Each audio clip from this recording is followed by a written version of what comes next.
ole la yan mit la de umay oma engthil nge thleng khatu kan video kan en phatanga kan play nga chumi zuwa a caption he kan chi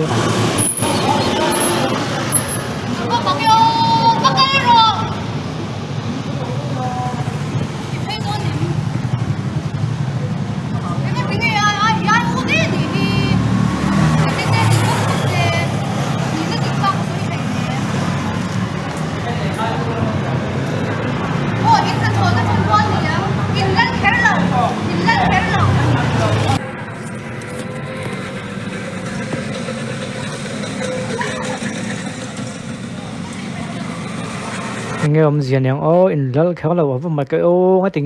nge tia tu zo nga thiam lo kha thiam ho khop ma a kon post tu te lam panga ka kha ho lo wa yang pon se caption kan chi rang group pakhata ka post an approve to si lo wa hela ma hem post me ha kon tia voin za kot ka kala kan location lama petrol an nei khui lo wang petrol pump pakhata petrol ka thuna ri la min som pm mo petrol pump atam to wangin helai pump hi petrol thonin kum som vel ka kal to lo pump ma kan en tlak lai chuan kan le lam len chu an re deuh haka petrol thon tu pa le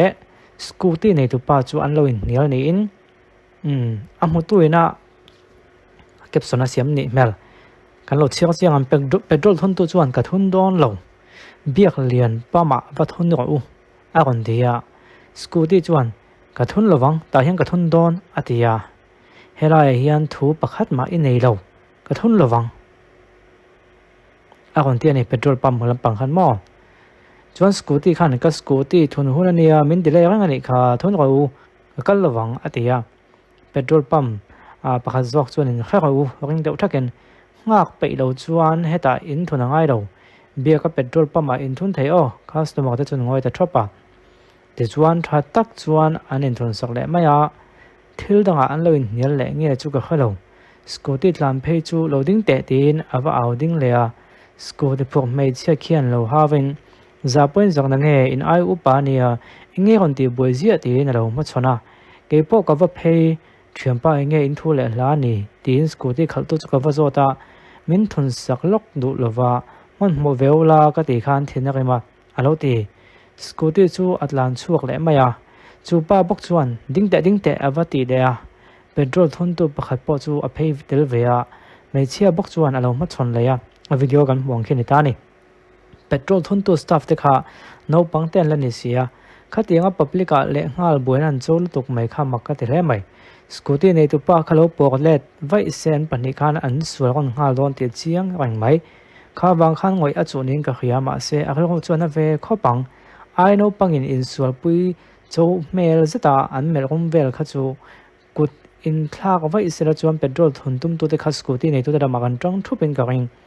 khati zat pui tling in tlaw kan oma in ti pa zeta an va pan vel te kha aza pui om khop mai am pu te khan zil house tha khopang me pui rong bol tuan ne na anin kha thol lo an thu le la kha hanin sual buk na tham ani pon ka khalo ho pa chuang ka ngai tuan ne wa kan rama po hi vai ram nen ain ang to ain ang to em aven ang to em ayu pazana chang te hi kan wa han kha to lo ta em voinianga po khan tu ma lo thel tu le lo tong chuak du kha pakhat ma kan om lo ge ma tiam khan kan ngoi thap mai khilai ta khe ke po ve anin ti buai na la tu nge thiam lo zok tu thwan ni se thu lo gam tu thu lai la tu hi kan wang ve to ni mo chuai chon phone phok chual hala ka hi kan jena koi son hit le mena kal hlek to ni he po si helai pam te mol photum na lama ne lo ti kha mi lo khia sa khram don ya petrol pump chu me pui tam tak je chi khang kal khom na mun ani angin athoka te pon do theina kan nga angai don hle me ron ti ya nia kan en le lok te ang halas na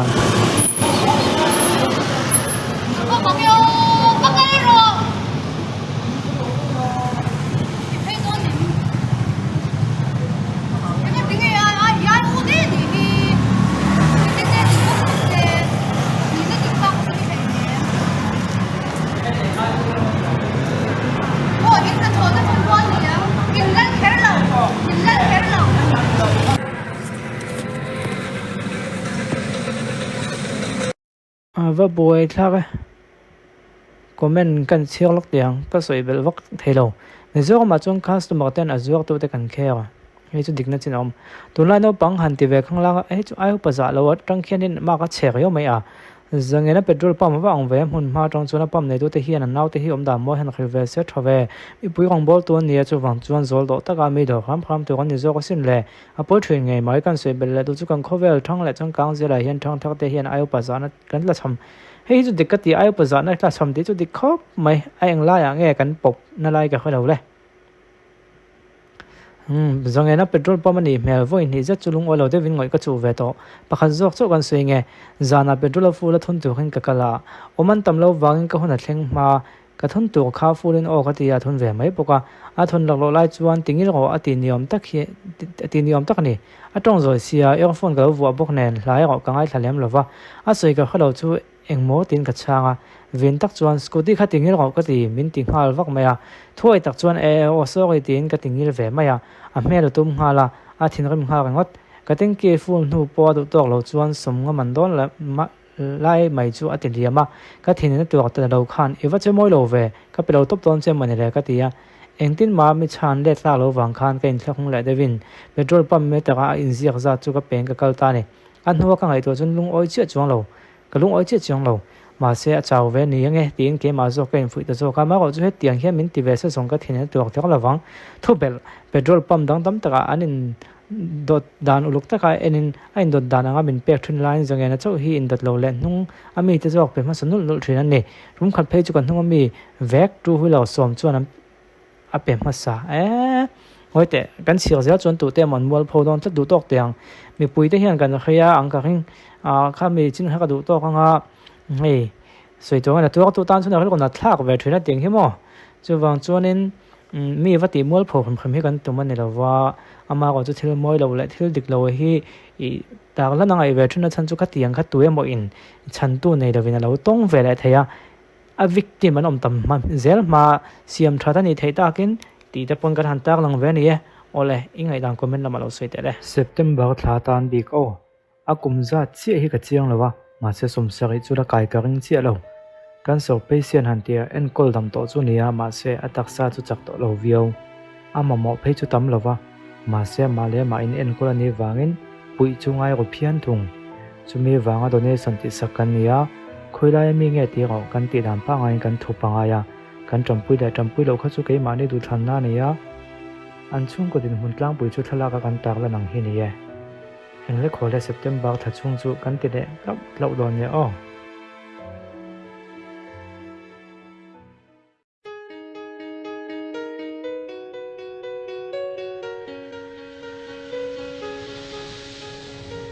Inhale môi he sen ka hai lo ve zoom in zut ve ma se ka tan chu